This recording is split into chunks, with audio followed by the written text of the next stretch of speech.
Hello. Welcome to my channel Touching Stories. You're about to hear an amazing story about love and unexpected decisions. Enjoy watching. Ariana, when she was in school, she never imagined what fate awaited her later in life. She remembers when she was a little girl, she and her mom and dad used to take walks in the park.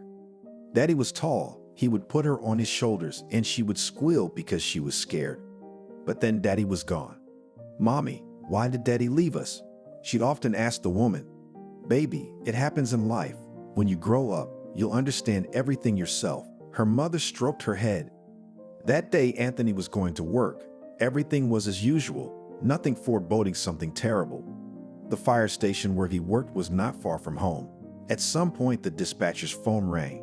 On the outskirts of town, an old two-story barracks was on fire. The team worked quickly. They got in their cars, drove to the address. Anthony never rushed forward, never heroic, but today, when he already realized that he had to go out, he heard a squeak. At first, he thought it was an animal, a cat or a dog, and already rushed forward, but he couldn't even leave the animal there in the fire. Where to? His partner saw him as Anthony rushed back to the room completely engulfed in flames. There, under an iron bed, he saw a small boy, grabbed him by the arm, dragged him toward him. And as he took a couple of steps toward the exit, a beam from the ceiling burned through and broke off. He only had time to pull the boy against him, and he fell to the floor. The partner who had been watching the whole thing couldn't get in anymore.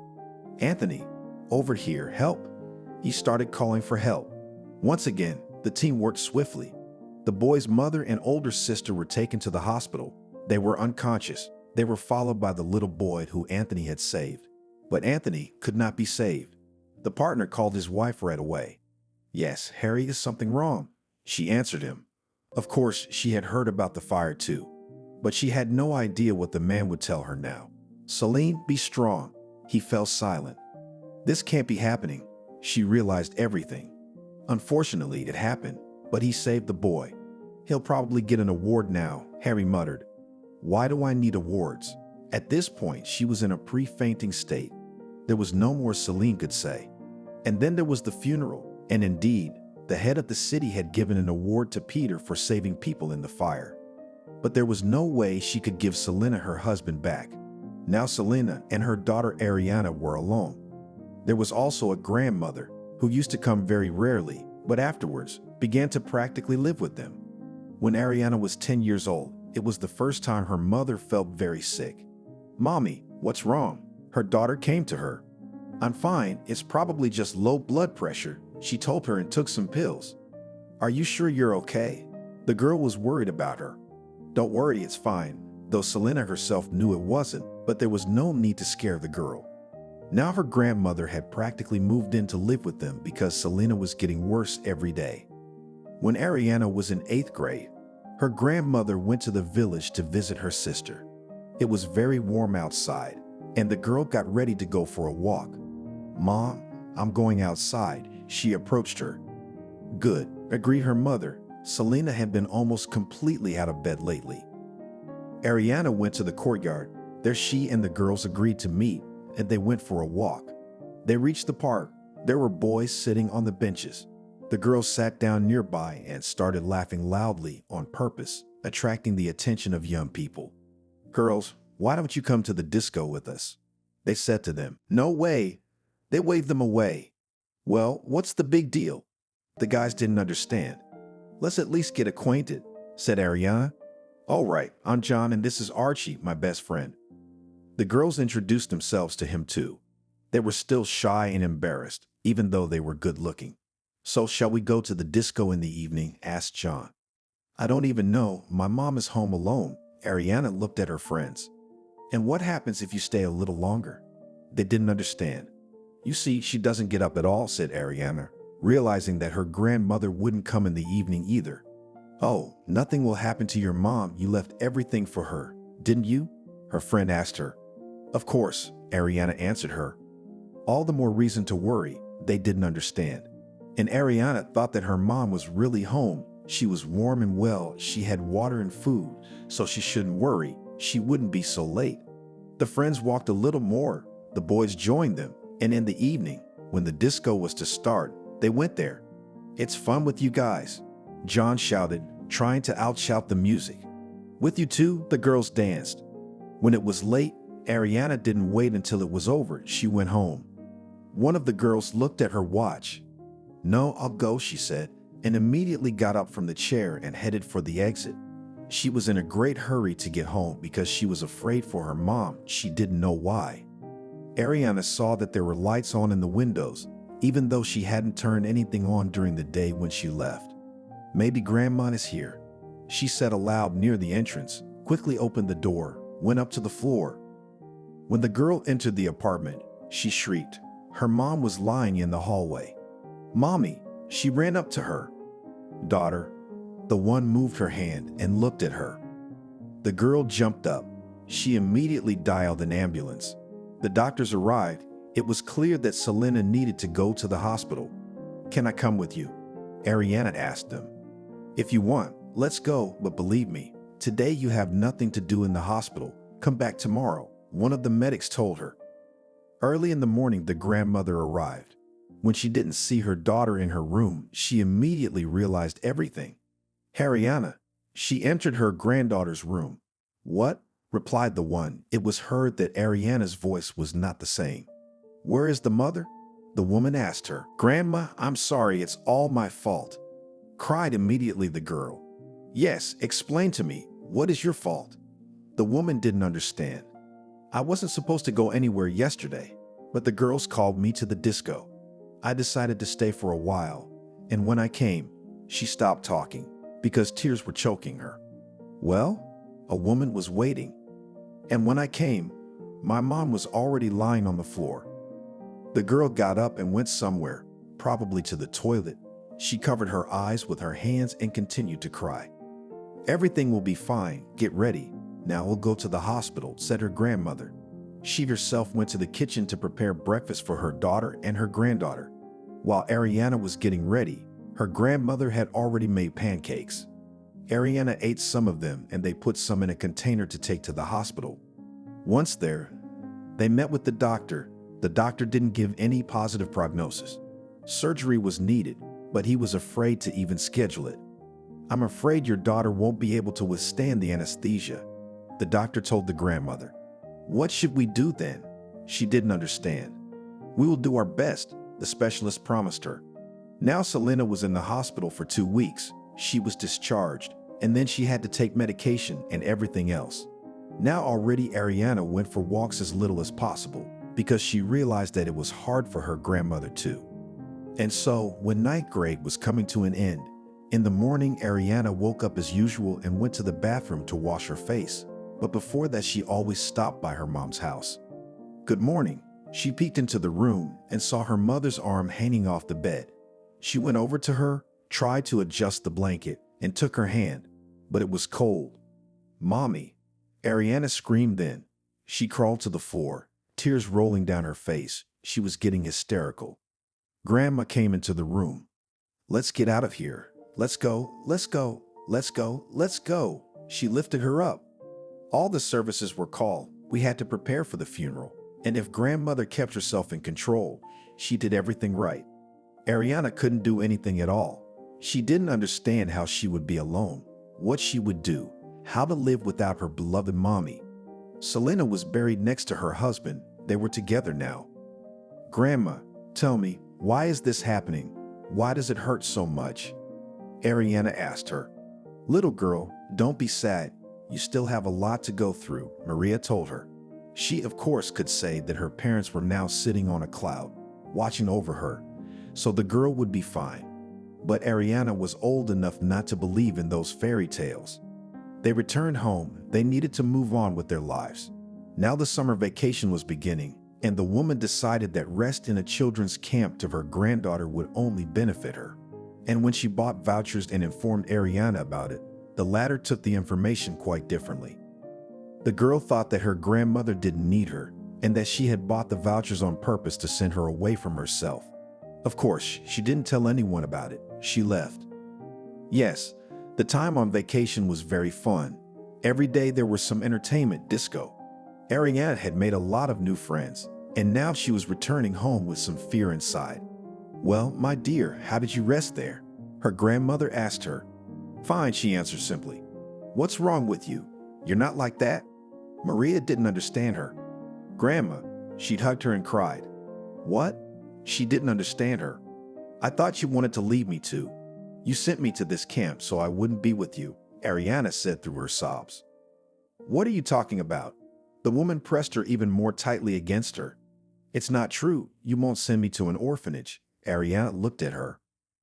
My darling, I sent you to the camp to rest a little, to get away from everything that happened here. The grandmother also cried because she realized what her granddaughter was thinking. I love you. Ariana hugged her grandmother again, only now realizing that she was still the only close person she had. The girl continued to study at school. As she wanted to enter the institute, it was necessary to finish 11 grades. Now together with her grandmother on weekends, they went to the cemetery.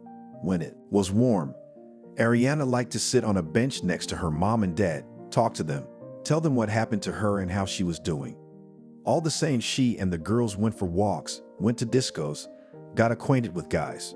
But she didn't neglect her studies. When she won another Olympiad or got a perfect score, the only one from the class, her grandmother was very proud of her granddaughter. She knew that everything would work out in her life, and she would help her. Bah, I'm going to Natalie's. Ariana shouted to her and wanted to go out.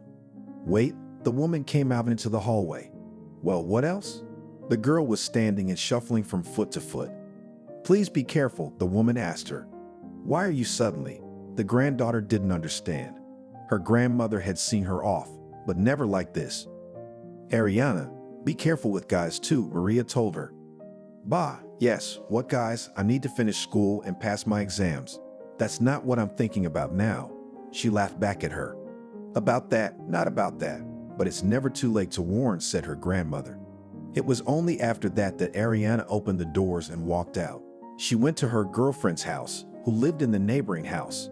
Today they were going to go for a walk because it was warm outside and they didn't have to go to school tomorrow. Shall we sit in the park or go to a cafe? Natalie asked her. Let's go to the park. We don't have money for a cafe, answered her friend. They went to an ice cream stand and bought a waffle cup and a bottle of lemonade. The girls sat down on a bench and just started talking about everything. Are you scared before the exams? Natalie asked Ariana. I don't know at all how we will pass them. Come on, your grades are fine, like me. Natalie shook her head. Hey girls, why are you bored here alone? Suddenly a young man came up to them. Who told you we were bored? Natalie asked him. I don't know, it just seemed that way to me, he answered and smiled. Not at all, the girls laughed. Can I join you? It was clear that the guy had no intention of backing down. Why not sit down, Ariana said. I'm Gob. He smiled again, his smile so cute. The boy immediately took a liking to the girl. I'm Ariana and this is Natalie, she said. Nice to meet you, and let's go to the cafe. I'll buy you a drink, he offered them. The girls looked at each other. They were going there themselves, but since they were not sure about the financial plan, so now they gladly agreed to Gob's proposal. The young people entered the room, which was not far from where they had just sat, took a table. Gob handed them a menu and told them to choose whatever they wanted. Of course, the girls realized that they shouldn't abuse the guy's kindness either, so they ordered a light salad and a cocktail. He ordered one too. Now they sat and waited for everything to be brought to them. Are you in school? Gob asked them. Yeah, Natalie said. Ariana was silent most of the time, only her friend was talking. The girl was so shy she couldn't get a word out. When the salads were on the table, the cocktails were here, too. Gob offered to toast them. They clinked their glasses together, and there was a deafening clink. Everyone drank a little. The atmosphere was very friendly. Gob began to tell them that he had graduated from high school 3 years ago, had gone to college, and was now nearing the end of his studies. So you have exams to take too? Ariana asked him. Of course, I have to write my final paper, he answered. They sat and chatted, happy with the company they were having today. When evening came, Ariana started to go home. Come on, let's go for another walk in the park, Gob asked her. It was still early. Natalie looked at her watch. It's early, but we have to study for the tickets, she said. Come on, I'll walk you out, the young man suggested. They went practically the whole way. Nobody said anything. When they reached Natasha's house, she said goodbye to everyone, and Gob and Ariana went on because her house was a few hundred meters farther away than Natasha's. Ariana, wait. Gob stopped her in the driveway. What? She looked at him. Shall we go for a little more walk or sit on the bench? He asked her. Gob, I told you I had to get ready. You're a lucky girl. Look at the handsome man paying attention to you. Yesterday, no matter how much I flirted, no matter how much I made eyes at him, he still paid attention to you. My friend wasn't jealous. It's just that if it had happened to her, she wouldn't have minded. So, are you going out with me tonight? Ariana asked her. I don't know. If you call me, I'll go. Natalie was curious to see how the young people's relationship would continue. Well, then after school, we change clothes and immediately go for a walk, said the girl, because she realized that the evening time should be left for preparation. She hadn't done anything yesterday. When the lessons were over, the girls went home. As agreed, they had lunch, changed their clothes, and now Ariana waited for Natalie in the yard, and they went to the same park where they had been yesterday. Gob wasn't there, but no one was upset because they hadn't agreed on a specific time. And when about an hour had passed, they saw a guy coming toward them. Hi. They waved to him from the bench. Hi. He walked over and pulled one small rose from behind his back and handed it to Ariana. Thank you, she blushed. So, where are we going today? The young man asked them. Maybe to the amusement rides? Natalie suggested it. How about it? Gob looked at Ariana. I'm all for it, she said. They all got up together and headed to where the amusement park was.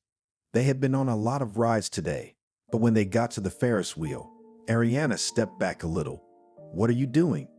Gob asked her. I'm not going. I'm scared, she said.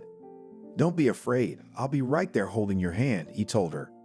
Natalie had been watching them the whole time. She was so happy for her friend, and she wanted to meet the exact same guy to act the same way. Ariana got into the booth. She held on to Gob with both hands, her eyes closed because her fear was so strong that her heart was pounding in her chest, ready to jump out. When the wheel made a circle and they were on the ground, Ariana was shaking like a leaf. Gob pulled her against him, trying to calm her down. I think I should probably go home. But the summons came for the guy, and now he was going to go to the army.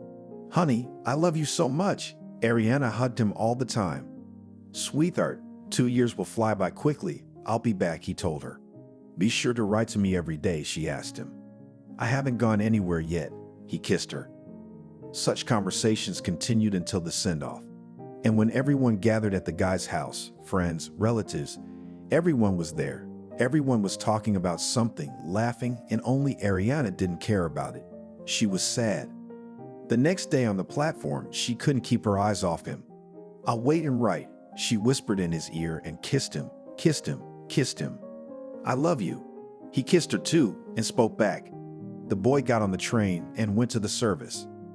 Friends dispersed from the platform, relatives too.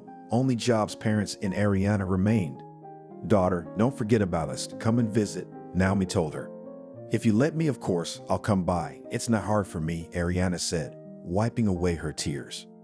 Of course, come in. We are always happy to have guests, especially such, smiled sadly at her mother, because now she was not up to fun.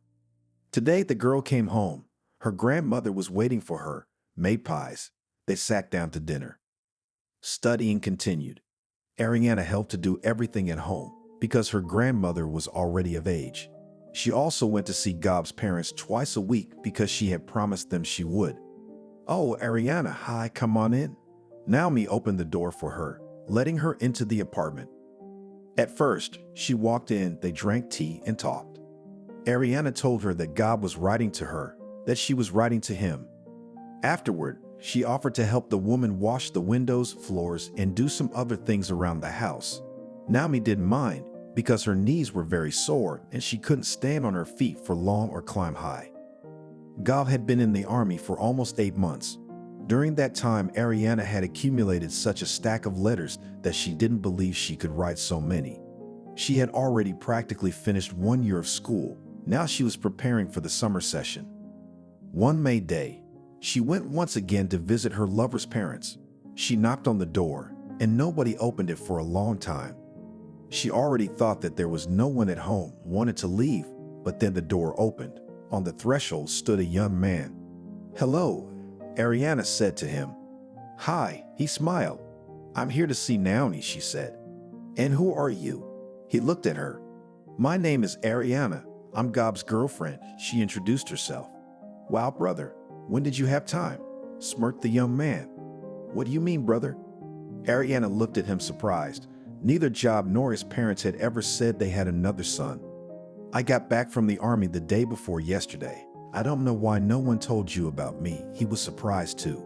"So Naomi, are you home or not?" The girl was still standing outside the door. No, she and her father had gone to the country house. "But you can come in," he let her in. "Yeah, I'm kind of embarrassed." She didn't realize what she'd be doing here with her parents gone. Come on in, we'll sit, talk, get acquainted," he said. When the girl was already in the apartment, the young man invited her to the kitchen. There he poured tea, sat down opposite. "So, my name is Steve, and as I said, I am Gob's older brother," he told her, and at the same time put sugar in the mud. "Nice to meet you. You already know my name." She sat there looking at her mug, uncomfortable in front of the guy. She heard Naomi's voice from the hallway. She was glad that now it would be possible not to talk to Steve. The woman went into the kitchen. They were sitting there all together talking. Naturally, the girl did not ask Naomi anything about the fact that they had not told her anything about the young man before. After that, Ariana said goodbye and went home. And the next day something happened that she didn't expect at all. When she came out of the institute, Steve was waiting for her on the porch. "Hi," he said to her and smiled. "Hello, what are you doing here?" She was surprised. "What do you mean?" "Waiting for you," he said to her. "Why? How did you know I was studying here?" She had a lot of questions for him. "Yes, simply, last night with Mother talked about you, so she told me." They went down the street. "I see. Well, thanks for meeting me." Ariana didn't know what else to say. "Can I walk you home?" Steve asked her. "Steve, do you realize that I'm your little brother's girlfriend? How do you expect me to look him in the eye?" she asked him. "Well, what's the big brother taking care of the younger brother's girlfriend while he's away?" He didn't understand. "Well, okay, walk him out," she agreed. They walked to her house. She walked up the driveway and he stood there, watching and smiling. The next day, Ariana saw Steve again outside the institute. She walked up to him, didn't say anything, just walked past him. Ariana, "Hi, wait," walked. He followed her. "Steve, why do you come every day?" She didn't understand. "Why shouldn't I?" He caught up with her. "Steve," she stopped, turned to him, stared, and was silent. "Ariana?" He too fell silent. They walked to her house in silence today. She walked into the entryway, didn't even say goodbye to him. The next day was a day off, and Ariana realized that he would not come to the institute today. "Ariana, go to the store," her grandmother asked her. "Yes, okay." She took the bag and the money and walked out of the entryway. Of course, she could expect it, that he would be waiting for her in the yard, but the girl hoped that it would not happen. And Steve was there. He was sitting on a bench, the same bench where she and Gob had talked earlier. She pretended not to notice him, walked past him. He followed her. Again today, in silence, they walked to the store and then came back. At the entrance, she turned to him. "How long are you going to follow me?" the girl asked. "I'm not following you," he glared at her. "Steve, how can you not understand? I love your brother," almost cried Ariana. "You'll fall out of love." He spoke so confidently that the girl immediately became funny. "What do you mean by that?" She didn't understand. "Ariana, I like you very much. I want to ask you out tomorrow," he said. "I want to go out with you," she answered him. "Why not?" He didn't understand. "Because I'm dating your brother," she told him. "That's no reason at all," he told her. Ariana turned away from him. She went home, but Steve didn't give up his attempts to woo the girl. Every day he continued to meet her from the institute, gave flowers, complimented her, but he did not succeed. In the summer, a situation happened when, not of her own free will, Ariana had to stay with Steve. Girlfriends told her that mutual friends are organizing a picnic outside the city and invited her to go there. She was reluctant at first, but then thought she might go for a while. She was surprised to see Steve there. "Oh wow, you're here." He was surprised too. Everyone scattered around the site, doing whatever they were doing. Some were grilling kebabs, some were sitting in the gazebo, guys were playing guitar and singing songs. At first, everything was normal, but then the girls, who were friends with the guys, separated with them in quiet corners. Three guys who were all sitting at the table drinking came up to Ariana. "What are you missing?" said one of them. "What makes you think that?" "I'm not bored," she told them. "Let's go for a walk." One grabbed her arm. "Let go," she said loudly. "Yes, what are you breaking? Come with me," he told her. "Please let me go." She looked him in the eye, but he yanked her so hard that Ariana almost fell. At that moment, Steve came up to them. "Why are you picking on a girl?" he asked the guy. "What do you care?" he replied, and tried to pull Ariana to him again. She looked at Steve so much that he went over and pushed the guy away and took the girl's hand. "Do you want to fight?" the young man asked him. "I'll show you a fight right now." Steve wanted to just back away, but the guy turned him around and wanted to hit him. Steve prevented the punch and hit the guy hard in the jaw himself. A fight ensued, but Steve made quick work of all three of them. "Let's get out of here," he said to Ariana, and when they were already in the car, she looked at him, thanking him for helping, and at the same time realizing if Steve hadn't been here, there was no telling what would have happened to her. He walked her home today and met her again the next day near the driveway. This time she talked to him. They went for a walk. Now that she was not angry with him, but on the contrary grateful, she realized that this was a wonderful young man. Now the guy came to her every day. He gave her flowers. They went for walks. He complimented her. He met her grandmother. Grandma appreciated him too. "Ariana, do you realize what you're doing?" she asked her in the evening. "What am I doing?" her granddaughter asked her. "You're dating his younger brother. When he comes back, how will you look him in the eyes?" Did not understand the woman's youthful mores. "I don't think I love Gob anymore. I love Steve." Ariana was afraid to admit it to herself. "Oh my God, what is it with young people?" the woman sighed. Now Ariana, when she came to visit Naomi, she and Steve did not show that they were together at first. But the woman was not blind, and she had more experience. She noticed everything and was very upset about it. "Steve, did you start dating Ariana?" she asked him one day. "Why does it bother you all so much?" He looked at her. "Don't you think you should write to your brother that this situation has come up?" she asked him. "Mom, what are you doing? He's in the army. Tell him now. God forbid, he'll do something to himself," the guy told her. "Well, yes, you're right," agreed with him mother, but at the same time could not accept it. On New Year's Eve, Steve invited Maria and Ariana to their house. "Oh, son, so I'm not going. I'm old. My legs do not walk, and I think God will be back soon," she told him. "I told you all 1,000 times that when he gets back, I'll talk to him," her husband reassured her. Grandmother was getting worse every day. Her legs were failing, and she could only move around the apartment.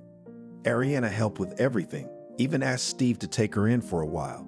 But he said he was ready to visit her every day, to drive Ariana there, but he refused to live together.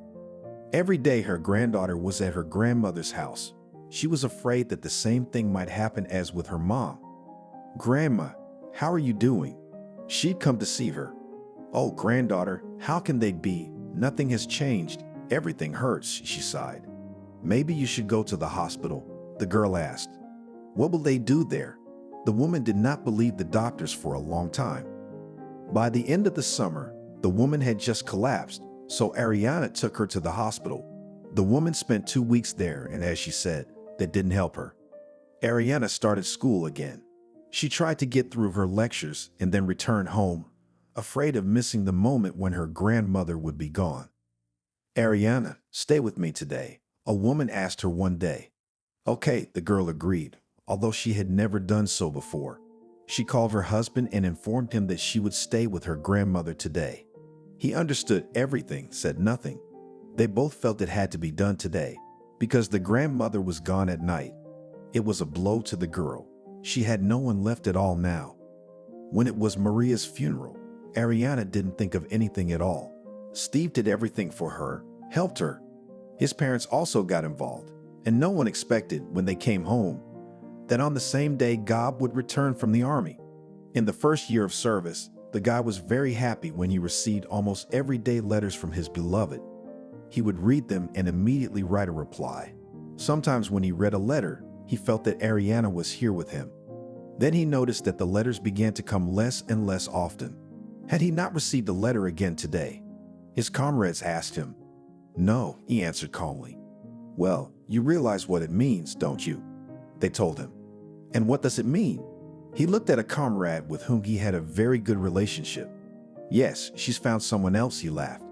No, Ariane is not like that. She promised to wait for me, the young man said naively. Yeah, they're all like that when they see us off in the army. When I was a civilian, a friend told me about going to the army, the friend started to say. And what did he tell you? God was curious. Friends with her for 2 years, at the send-off she cried, promised to wait, wrote letters about love, about feelings. And then one day, and that's it, he told him. What directly wrote in a letter that I no longer love you? Wondered God. No, just stop writing, and he himself guessed that they were no longer together, continued the friend to scare God. And then what happened? The guy looked at him. What if before he was a decent soldier, never rude to anyone, never did anything wrong, never violated, and then he began to be rude to officers? It is not known where he took, but he could drink in the wardroom. In the end, he was the last to be released to the civilian, his friend said.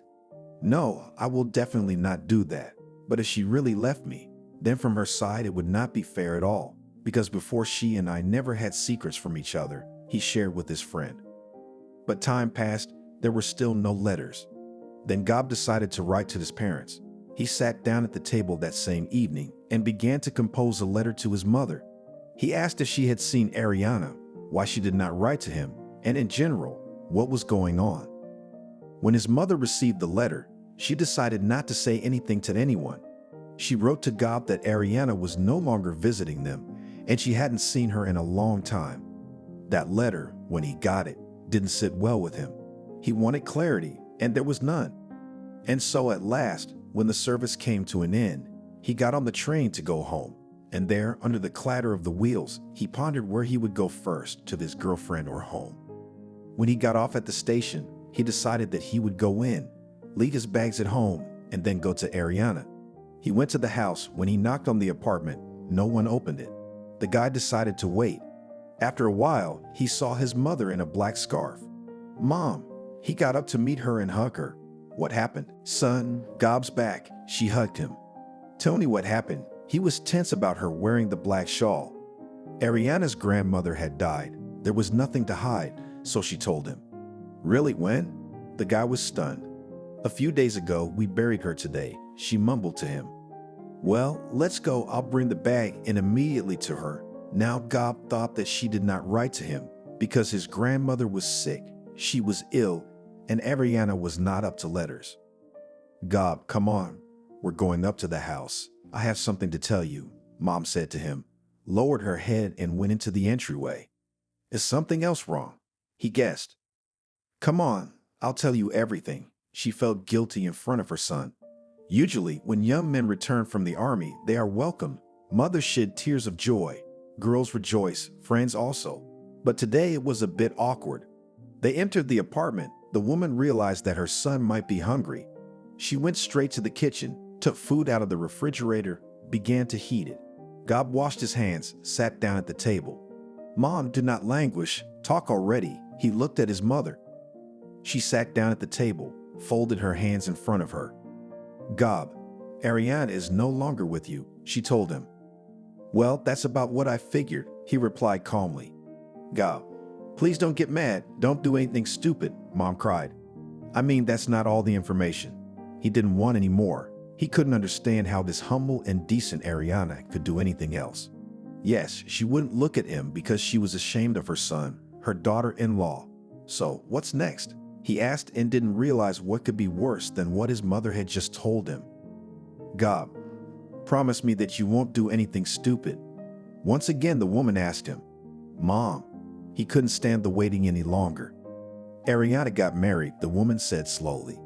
So what? You already told me she was with someone else. I wouldn't have done anything by now. And what's the big deal that she got married? Didn't understand the guy. because if two people are dating, it should end logically with a wedding. She married Steve, the mom said quickly and looked at her son. Which Steve? He stared at her. Ours. The woman couldn't stand it. I don't get it, your brother? He asked her. Yes, for your brother Steve. She shouted in her heart, jumped up from her chair, went to the window and turned away. Tell me their address. Steve glared at her. His fists clenched, his face white. He sat panting like a bull. My boy, please don't do anything. Let them live. Leave them alone. You're young, handsome. You'll find another girl, she said. I say, I need an address. Maybe I just want to visit my brother. He got up from the table and looked at the woman. But I know. The mother fell silent. She realized she had done something stupid herself. Steve had told her that he would talk to his brother and tell him everything himself. But sooner or later, God would still find out their address. So his mother told him his. At the same moment, the boy ran out of the apartment. Now, if his brother met him on the way, he would just kill him. He was there in a few minutes. Open up. He banged on the door, but no one came out. The entryway was so quiet that Gob felt like he was silencing himself. Steve, I know you're home. Open up. Gob continued to shout at the landing. Wait, he heard through the door, footsteps approaching. The door swung open. On the threshold stood his brother, and behind him stood Ariana. What, are you going to let me in the house? Gob asked with a smirk. Come on in, Steve answered him. The young man entered. He walked through, first into the kitchen, then into the room, looking around. Yes, I see you've settled in well. What, you fell for the apartment or what? He looked at the girl. Steve, I'll explain everything to you now, she started. No, I'll explain it myself. Her husband stopped her. Well, try, said the guy, and went to the kitchen. Please, love, go to the room. I'll talk to him now and we'll work it out, said Steve to Ariana, and went to the kitchen too. She went to the room, sat down on the bed, and started listening to what was going on in the kitchen. Well, brother, not enough for you what we had in childhood. We have not communicated with you for so many years, and now you decided to spite me, steal my fee and stay from me, asked him Gob. What are you talking about? She just happened to be visiting her parents. Believe me, she didn't want to date me or go out with me or anything. No matter how many times I went after her, no matter how much I insisted, she rejected me, said she loved you. But there was an incident where I happened to save her. Steve was silent. He looked at his brother. Got anything to drink? He asked. You're not a drinker, his brother told him. I wasn't, but now I am. Gob answered him rudely. Understand, we have love. We have a family. She loves me and I love her. Steve now realized how difficult it was to choose words when he was sitting across from his brother. Before, when he thought he was going to talk to him, he knew exactly what he was going to say, how he was going to say it. But for some reason, it wasn't working now. You're saying we weren't in love, aren't you? Gob looked at him. You were young. She was in school. Maybe it was adolescent maximalism. And she thought she loved you. Steve realized that he could use a drink now too. He got up, went to the cupboard, took out a bottle of hot liquor, 2 shots, put them on the table, poured. Well, come on, brother, to your happiness, and looked at him with hatred, younger brother. Why are you like that? They drank. For a few minutes, there was complete silence in the kitchen. What about you? If she told you that she was my girlfriend, how could you do that? Gob started this conversation again. Did you come to punch me in the face? Steve asked him directly. To be honest, yes, Gob told him. So go ahead. Here it is, me. Punch it. Maybe it'll make you feel better. His brother brought his face closer to him. Call her here. Let her come. I want to look her in the eye. Gob didn't even ask, he insisted. No, I won't let anyone hurt her. And if you have anything to say about her, tell me, I'll listen. Steve would never hurt Ariana. Pour, Gob asked. Maybe that's enough. Steve took up the bottle, but took his time pouring. I said, pour it. I've got nothing left to lose. It was the love of my life, and you took it away from me. He was so angry, but for some reason he couldn't do anything about it.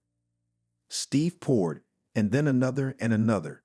Ariana was almost asleep in the room. She was tired of listening to these conversations. She just made the bed and lay down. The young men were already very drunk. Gob, Please go home. Tomorrow we'll go to your parents and discuss everything, Steve told him, tongue lashing. Yes, I'll leave now, but know that you won't be happy with this woman because you can't build happiness on someone else's misfortune. He staggered out into the hallway, put on his sneakers, and left the apartment. Gob walked home. Now he wanted only one thing: to go somewhere else, to drink more, to forget himself, to remember nothing at all, and to get this girl out of his head. Steve came into the room. He lay down next to Ariana. She woke up from it. So what did he say? She asked him. Nothing much. Yes, he's mad at me, at you. But I think that anger will pass soon. He's a young, good-looking guy. He'll find a girl. He was sure of it, the young man. Steve called Ariana to his parents' house that morning, but she refused because she realized that Gob would be there, and she couldn't look him in the eye after what she'd done. But even now, when she was alone, she thought about it, and she realized that if the question of which brother to choose now came up, she wouldn't be able to give an answer. And not because she was ashamed in front of Gob, but because she loved them both like a girl. Please don't drink, his mother told him when she saw Gob sitting in the kitchen this morning, pouring himself another drink. Mother, give me a break.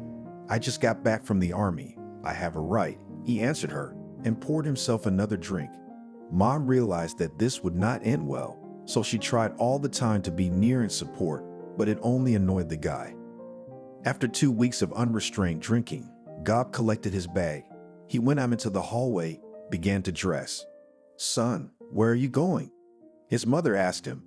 Mom, you know how much it hurts me that you all betrayed me.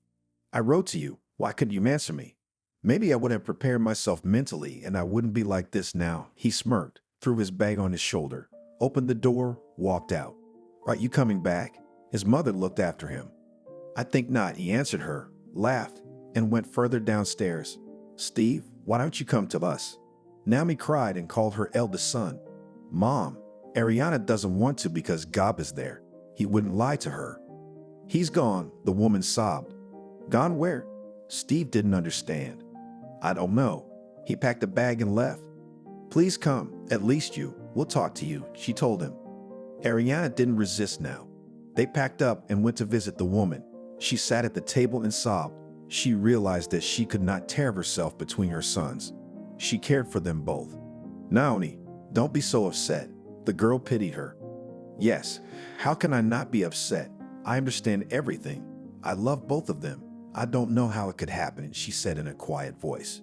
Mom, I promise you that I will find him and nothing will happen to him. Steve got up from the table. What on earth is going on? Naomi cried again. That evening, Steve and Ariana went home and he asked her one thing, to forget the whole story.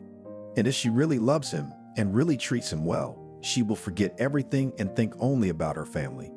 Right? Steve asked her. Of course she did. She hugged him and pressed herself against his chest. After that, they continued to live together.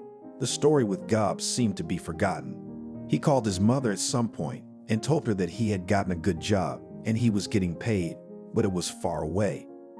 Steve and Ariana continued to live together.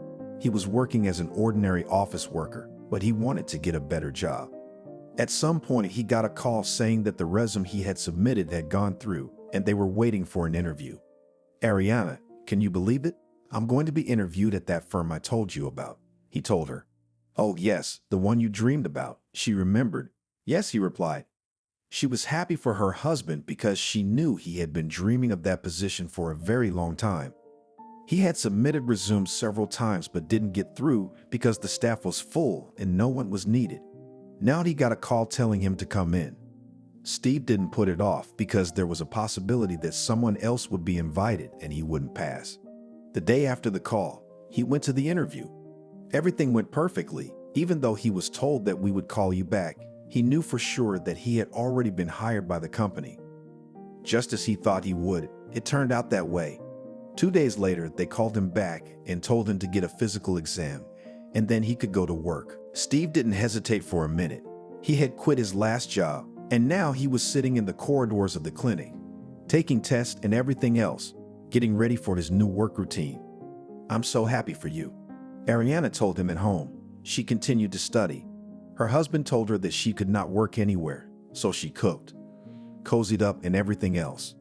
"Oh, my love, if everything works out, we'll have everything with you. I'll build the house I've been dreaming of for so long." It seemed like he was feeding her promises, but he believed it and trusted that it would work out. When the physical was passed, he came in with all the paperwork and he was indeed employed. In the first few days, things didn't go the way Steve thought they would. He had to learn from new friends, colleagues. But soon he mastered everything. Now he already knew and could do a lot of things. When he got his first paycheck, he went to the store after work. There he bought wine, cake, and many other things to prepare dinner. He came home. "Wow, that's a lot of packages." Ariana looked at him. "Yes, I had my first paycheck today and I decided to have a celebratory dinner for us," he replied. Steve put wine, cake, and the rest of the groceries on the table. "Let's cook together," his wife suggested it. Of course, his favorite, he always called her only that. He peeled the potatoes, she cut the meat. After that, they put the tray in the oven. Ariana couldn't believe that this was really happening in her life. After all, everything was so good that it even seemed unreal. When everything was ready, the young family sat down at the table. Steve filled their glasses and of course, Ariana's first toast was to him. That he was such a driven, punchy man. Yeah, he agreed with her. "Why are you smiling like that?" She didn't understand and laughed too. "If he wasn't, this beautiful girl wouldn't be sitting at the table with me right now." Steve took her hand. She let him know that he reminded her of that story with God again. That's it. I'll be quiet." He put his hands out in front of him. That evening went very beautifully and romantically. They drank a little, talked, discussed all kinds of things. "Did you really tell the truth about the house?" She reminded him that he had promised her. "Yes, I've wanted to have a house since I was a kid, to live there with my family, and I'm sure it's all ahead of me." They drank again. "I believe in you. You will succeed. Whatever you set your mind to, it will all come true," Ariana told him. They sat for a while longer and went to bed. Steve continued to work.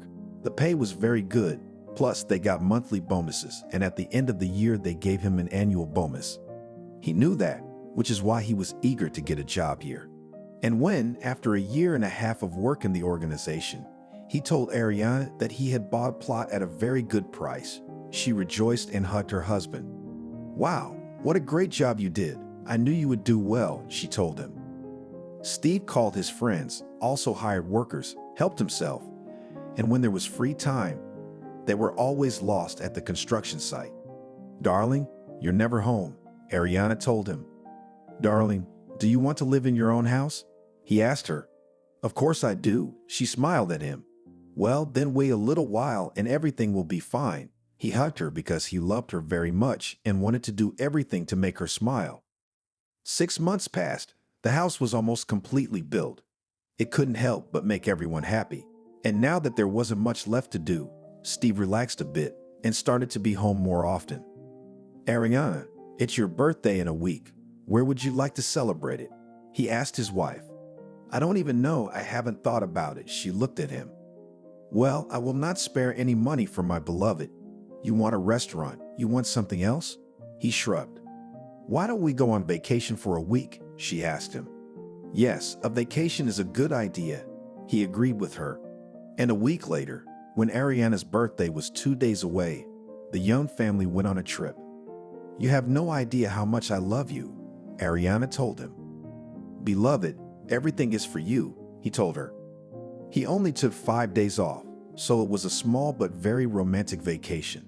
And when they got home, Steve announced to his wife that he had another present for her. He invited her to a restaurant. When she arrived, there was a table set up, and again romance, speeches about love, champagne. "Well, what did you want to give me? What kind of surprise?" She knew that Steve liked to give jewelry, especially fine jewelry he sometimes ordered individually. And then he'd give it to her, maybe even just for fun on a normal day. And now she was expecting something unusual, like a bracelet or a necklace in the shape of a snake, for example. "Can I blindfold you?" he asked her. Of course, she didn't understand why, and when it was done, he took her hand and led her. Ariana realized that they were leaving the restaurant, but where they were going and why was unclear. When they went down the 2 steps, her husband led her, but it wasn't that far because they only walked about 15 meters. "Open up," he said to her. Ariana took off her blindfold, and in front of her stood a car with a big pink bow on the roof. "What is it?" she said with surprise. "Don't you see a car?" Steve realized she was in shock. "Darling, I can't drive." She turned to him. "So what? There's no problem. You'll get in. You'll pass the license. But you already have a car," he told her. "Yay, yay, hooray!" She could be happy and clapped her hands. After that, the girl sat behind the wheel of a new car, tried how it was. "Well, how comfortable?" her husband asked her. "Very comfortable, thank you. I never imagined that I would have a car." She could not believe her happiness. "It's okay. We'll be living out of town soon and you'll need it," Steve said. "Love," she hung around his neck again. "That's it. Let's go celebrate." He took her back to the restaurant. Afterward, they called a car and drove home. The gift also went after them because Steve had asked a special person to help him move the car away from the restaurant. The construction continued, but now they still had to finish everything inside. But that was a secondary matter. The main thing was that the house was ready, and now Ariana was choosing the color of wallpaper. They had even planned a nursery, even though they didn't know when they would have children. "Darling, are you happy?" her husband asked her. "Of course. What do you think?" She looked at it all and believed that he was doing it for her. Perhaps he was. The repairs continued. Ariana didn't do it with her own hands, but she chose every little detail herself. The wallpaper, the flooring, the kitchen. All the colors were chosen according to her wishes. And then the best part began. Furniture had to be bought, curtains and everything else. And here Steve simply told her that it's your will. What you want, you do. This was something the girl was really looking forward to. Besides applying to driving school, now she was also designing her house, and it was really interesting because she had never done that before. And now she had put her whole soul into this house. It was just the way she wanted it done. Boy, I didn't know my wife was a great designer. Every time I came in, and I was amazed Steve at what she had done. It really was cozy, comfortable, and every little detail was important. If it was a low, wide windowsill, she put a little mattress, pillows, and made everything into a little sofa. You could get cozy there, read a book or something. If it was the kitchen, there were flowers everywhere, either in pots or in vases. She could even buy them for herself, but only to have them in her kitchen. Jars, containers, everything was color coordinated, level. No one would ever say it was done by an ordinary person.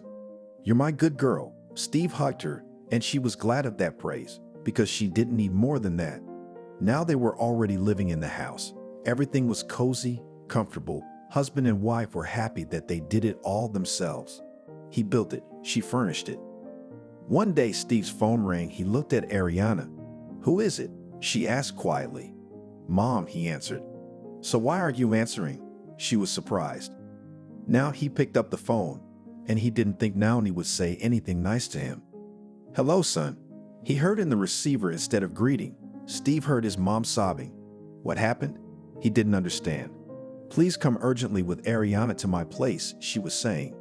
"Can't you tell me what happened?" He clarified, because it was very late and they had to go to work tomorrow. "If it wasn't urgent, I wouldn't be calling you right now," the mother said, and she couldn't help but sob. Steve hung up the phone. He looked at Ariana, wondering whether or not to take her with him. "What?" She looked frightened at him. "I don't know. Mom is crying and sobbing and asking us to come to her right now," he said. "So what are we waiting for? Get ready. Let's go," she muttered. They quickly got ready, got in the car, and drove to the woman's house. Literally in half an hour they were at her place. Quickly they went up to the floor. Steve ran into the apartment. The mother was sitting in the hallway on a small chair. She had her hands over her face and was just sobbing profusely. "Mom, Mommy, what happened?" Steve came up to her without taking off his shoes. "Gob, Gob," she couldn't speak, choking on her sobs. "I don't understand anything." He took her by the shoulders and tried to calm her down. Dad came out of the room. He usually didn't interfere in any family conversations. He didn't talk to anyone. He didn't give advice to anyone. He was a quiet and malleable man. "Papa, can you at least explain to me what happened?" Steve turned to him for the first time for a question. "A telegram came an hour ago," the man said calmly. "And what did it say?" His son looked at him. At this time, Ariana went over to Naomi and began to comfort and hug her. It said that our son had died, the father answered him. Died how? Steve looked at Ariana. Naturally, she had heard everything too, and now, along with her mother, she was just sitting there crying quietly. I called his friend, Naomi began to say. And what did he tell you? Steve wanted clarity.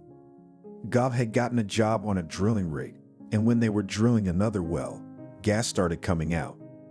The preventer was malfunctioning, and there was a huge explosion. She said of what she'd heard from the fellow who'd sent the telegram and left his phone number there. Jesus, exhaled Ariana.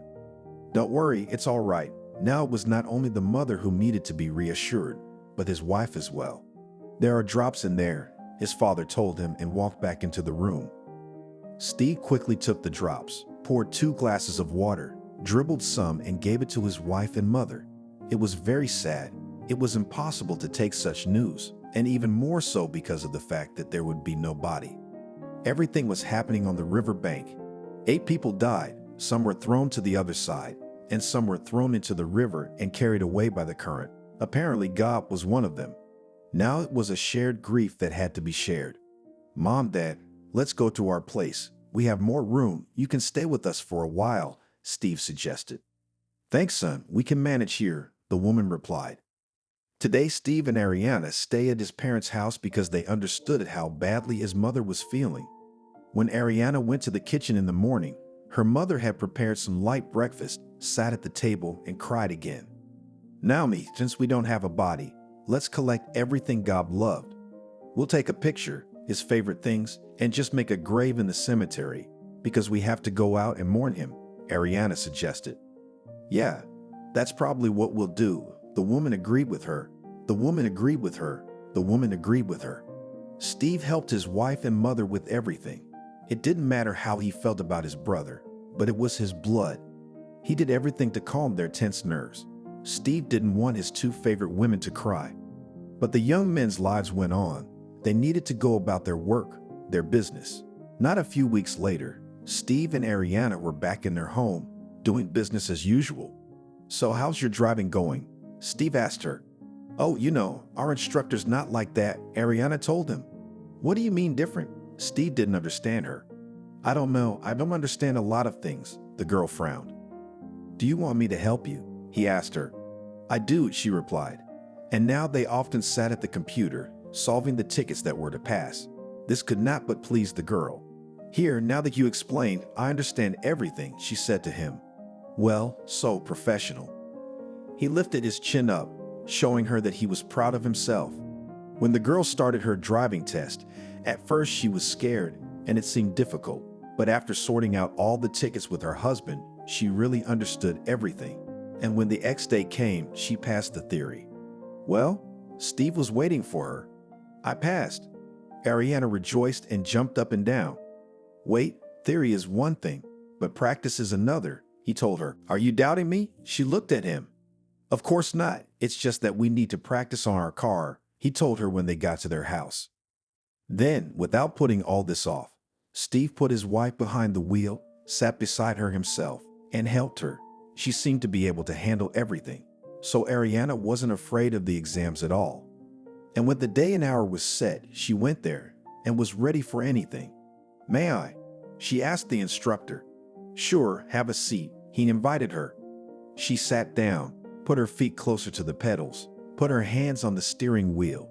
She felt a shiver go through her inside, but the girl tried to deal with it. The instructor was saying something, but Ariana knew what she had to do. She drove, and when eventually he said to pull to the side of the road, she did so, looked at him and waited for him to tell her what mistakes she had made. I congratulate you, you passed, he told her. Can I give you a hug? The girl couldn't contain her emotions. Of course they hugged. Ariana got out of the car. Her husband followed her to where she told him to go. When she got into the car, he immediately, by her satisfied look, saw that everything went perfectly. Well, are you to be congratulated? He asked her. Yes, she was smiling. The girl didn't understand why she couldn't do that before. And now, Ariana drove the car only in the area where their house was located. She didn't dare to go into the city yet because she was a little afraid. She needed practice. Ariana, hi, it's been ages. Natalie called her. Oh, my friend, hi, where have you been so long? I'm always at home. I come to visit. We could sit and talk, she answered her. No, we are not majors. We don't live rich, so come to me today, the girl called her. Where to? Ariana answered. She wanted to meet her friend. Do you remember the house in the village, almost right outside the city? Natalie told her. Of course I remember. How could I forget it? Smiled Ariana and remembered her childhood, how she and Natalie used to go there. Somebody they knew would give them a ride or they'd take the shuttle bus. So we're going to be there. Almost half the class is coming, Natalie told her. I'm definitely coming with you. She was sure her husband would let her go, and there was nothing else holding her back. That evening she sat at home, waiting for Steve to come home from work, and when he came, she immediately decided to talk to him. Honey, the girls invited me to a get-together. You won't mind if I go, will you? She asked him. What girls? He was curious. Natalie, remember her? She answered. Oh, of course I remember her. How could you forget her? He smiled. So, she waited for his decision. Yes, of course, I'll let you go. When have I ever forbidden you anything? Just be careful, and if anything bad happens, call right away or just come home, he told her. You're acting like my grandmother, she looked up at him. Ariana, I love you so much that if something happens, I won't be able to forgive myself. He put the keys on the nightstand and went to the kitchen. Why are you changing?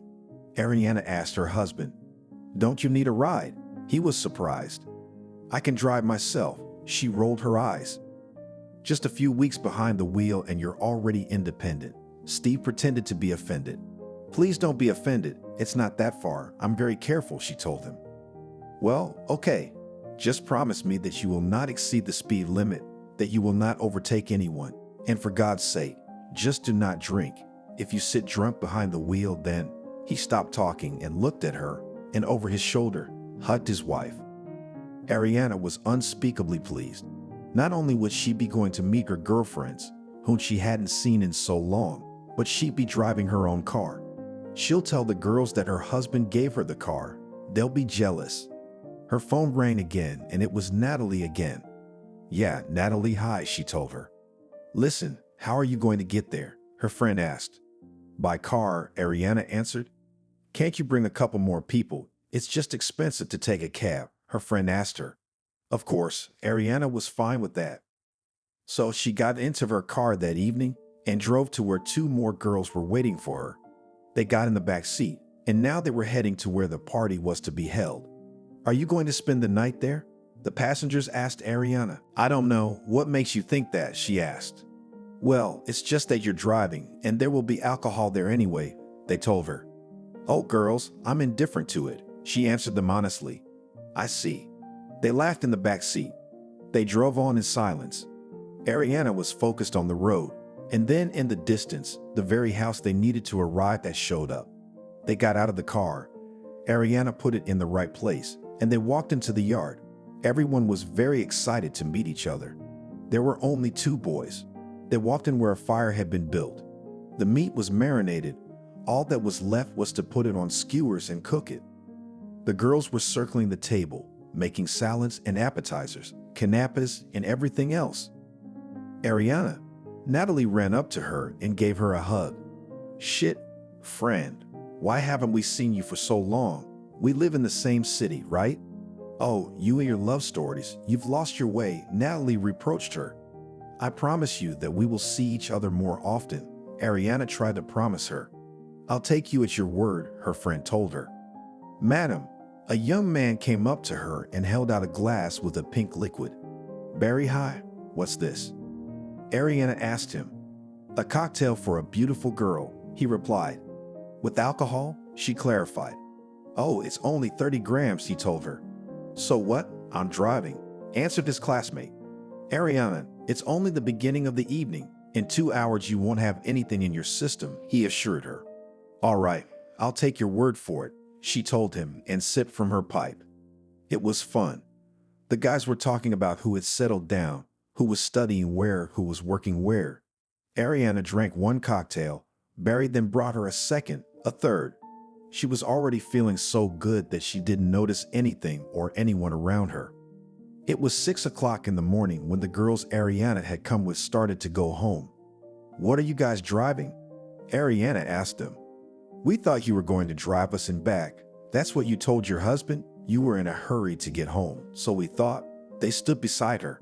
"Shit, guys, I'd already had a drink," said the girl. "Oh, when was that?" Barry came up to them and started teaching Ariana about life again. "What? You think if they stop you, they won't catch you?" she asked him. "I'm telling you, there were 2 drops. Did you feel anything?" he asked her. No, and that was true, because Ariana really didn't feel any alcohol in those cocktails. That was it. Barry actually had a very different agenda. He wanted to get the girl drunk and then seduce her. That's why there weren't 2 drops in those cocktails like he said, but a lot more. Ariana walked over to Natalie. She said goodbye to her, walked out the gate, and got behind the wheel. Now she felt a kind of uncertainty in herself, but still the vapors of alcohol were making themselves known. And the girl confidently pressed the gas pedal. They drove forward. There was no one on the highway, and when they almost approached the city, Ariana became bolder. She pressed the gas pedal, increased speed.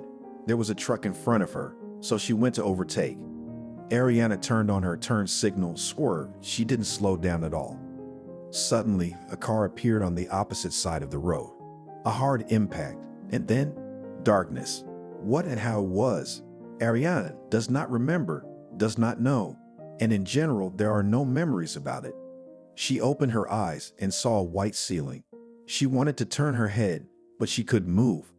"Drink," she whispered, but apparently no one heard her because the room was empty. Ariana lay there. She tried to remember her name, who raised her, who her parents were, and everything else. All of this she knew, so she realized her memory wasn't gone. But what was it? Why couldn't she do anything about it? Initially, the girl thought that she was just in shock, and she hadn't yet recovered from that state. Now a little time would pass, she would recover, and everything would recover. The next moment she began to think that she was brought after the accident, had an operation, and now she had not yet recovered from the anesthesia. But it was useless to guess. It was better to ask the doctor. A young girl came into the room. Ariana repeated to her that she was thirsty. The girl did everything for her, immediately went out into the corridor and called the doctor. The next moment, a man in a white coat entered the office. "Hello, Ariana. My name is Billy. I am your attending physician," he muttered. "What's wrong with me?" she asked him. "Apart from the many fractures you have on your body, the most complicated one is the rupture of your spinal cord," he told her. "Am I not going to walk again?" She looked at the doctor questioningly. "I can't answer that question for you right now. You have a lot of surgeries, rehabilitation centers, and everything else ahead of you. Is there anyone who can help you?" he asked her. "Of course there is." Ariana immediately thought of Steve. And anyway, why isn't he here right now? But by evening, the young man appeared. He walked into the ward. She saw that he was crying. Steve was adjusting her blanket and pillow, talking on some distant topics. At this point, Ariana realized that he knew the truth, but he wasn't telling her, just trying to distract her. "Steve, do you know something?" she asked him. "Ariana, everything is going to be okay," he told her. After a few weeks in the hospital, it was decided that she should be sent to a more qualified clinic. Now she and her husband were flying to the capital, where she was to be examined. And then from the internet and from acquaintances, Steve learned about the Elizarov Center, where people are collected, almost in pieces. He called there, made an appointment, and when they arrived, Ariana was back in the hospital room. "Ariana, don't worry, you'll be fine," her husband told her. She didn't believe him, because at that moment she couldn't move her arms, legs, or head. She could only look with her eyes. And it was all so terrible. It was such a blow that she couldn't even think about it. At night, when she was alone, she began to pray. Ariana apologized to everyone for doing such a stupid thing. Now she realized that there must have been a lot of alcohol in that cocktail. One day she picked up the phone. Her fingers wouldn't listen. Her hands were falling. With 2 hands holding it, she dialed her husband's number. "Hello," he answered her. "Steve, please come to my room," she asked him. Of course, he had a displeased look on his face, but he came. You understand, I'm lying here. No one needs me, and you bring mistresses into the house already just. Free me from this, she begged him. And what do you want me to do? Throw you out on the street to be judged by all the people? He looked at her. Yes, he realized that he loved this woman very much, but right now he didn't have the strength to care for her. She needed to be turned over because Betzers could develop. But lately Steve had been so involved with his girlfriends that he had forgotten about it. And the nurse alone couldn't do it. She asked him for help, and he promised to come, but he never did. But at least you put her in a chair and take her outside, the aide told him when she already realized it was the end. Steve put Ariana in the chair. He carried her out into the yard, and then when he heard a car pull up to the house, he didn't have time to get the stroller into the house. Then he stood behind Ariana's chair, opened the gate in the barn, and took her in. The girl stayed with him for 3 hours, then went home, and he returned Ariana to her room.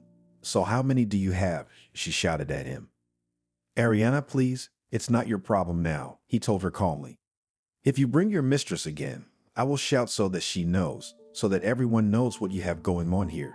She could have called the various services long ago, but she felt sorry for him. She didn't want to set him up, and she felt sorry for herself, that she was infirm and couldn't do anything. Once again, a car pulled up in front of the house. Steve looked out the window, smiled. Ariana was sitting here on the first floor in a wheelchair. So my dear, it's time for a walk, Steve said to her. He took her out into the yard, and again, according to the planned scheme, opened the shed, and rolled her in, slightly covered the sashes.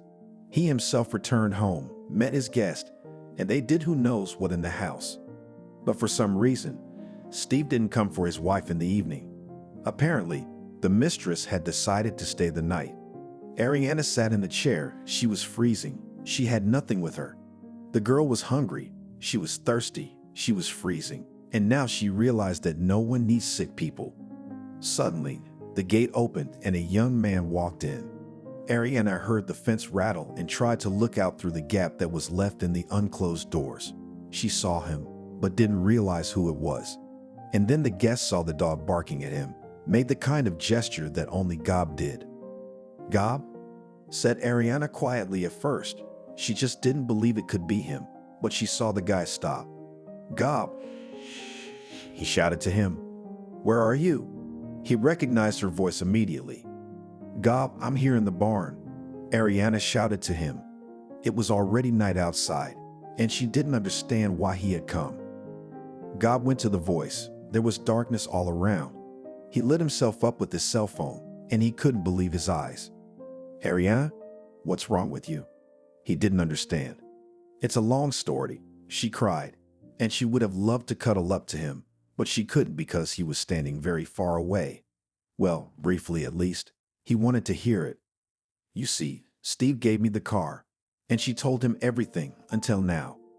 Do you know why I'm here now? Ariana hadn't seen him until now. He was in the dark. She only recognized him by the outline of his figure and his voice. Of course not, she answered. Look, he devoted himself to the flashlights from the telephone. His whole face and neck were scarred from burns. Have you been to your mother's? The first thing she asked him. You've always been like that.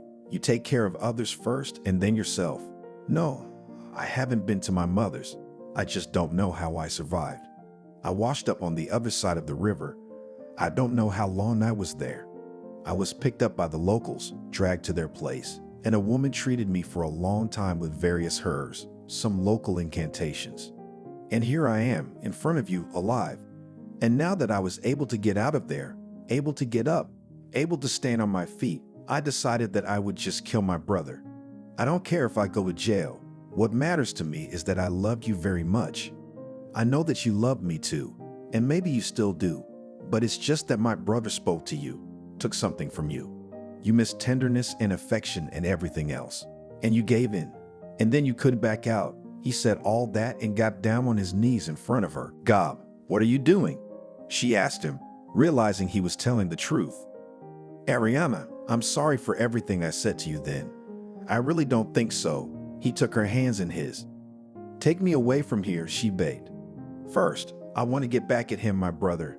Gob sat in front of her. They could only see the outline of each other, but that was enough. If you take me away from here, you'll get revenge on him. Believe me, she knew what she was saying. And then Gob did, indeed, take the stroller, dragged Ariana to the car, put the stroller in the trunk.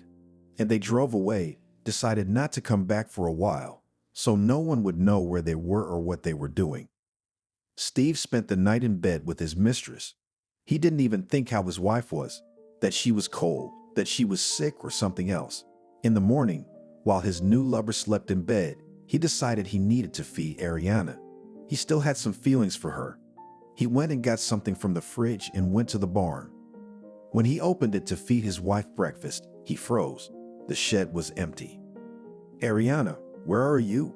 he shouted, but realized it was a stupid idea because she couldn't move, not her arms, not her legs, nothing moved. Even if she fell off the chair, she wouldn't be able to crawl out of here. Well, all right, even if she crawled away, then where was the chair? It was all a mystery to him. He didn't understand. God brought Ariana to the city. Now she just exhaled because she was free.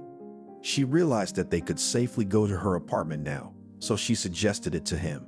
He had agreed. The young men got there, made themselves comfortable. He did whatever the girl asked him to do. "And when do you think you'll tell your relatives?" she asked him. "I don't even know," he answered. "Do you know how Naomi is suffering?" Ariana was worried about her. "Why hasn't she helped you?" he asked her back. "She just doesn't know what's going on. Steve says everything is fine, and she believes him," the girl told him. For two, Gob had thrown everything he had into recovering the girl. While she was in rehab, he filed for divorce on her behalf, which she signed. They were divorced, and the first time she was put on an exercise machine to start getting up, he proposed. "Gob, I can't say yes to you. I'm so ashamed," the girl told him. "What is there to be ashamed of because we love each other?" he replied. "I know everything. Why you were with Steve. How you were with Steve." He didn't plead with her. If she said no now, he wouldn't come near her again. Now I actually realized who was a real person and friend and who wasn't. She reached out to him and put her hands on his shoulders. "So, will you marry me?" he asked her. The young man had loved her all these years. He had been through and experienced so much, and now he couldn't miss this chance. "Why do you need a cripple?" She lowered her eyes. Ariana had always realized that she herself was to blame for what happened to her, so now she felt even worse than before.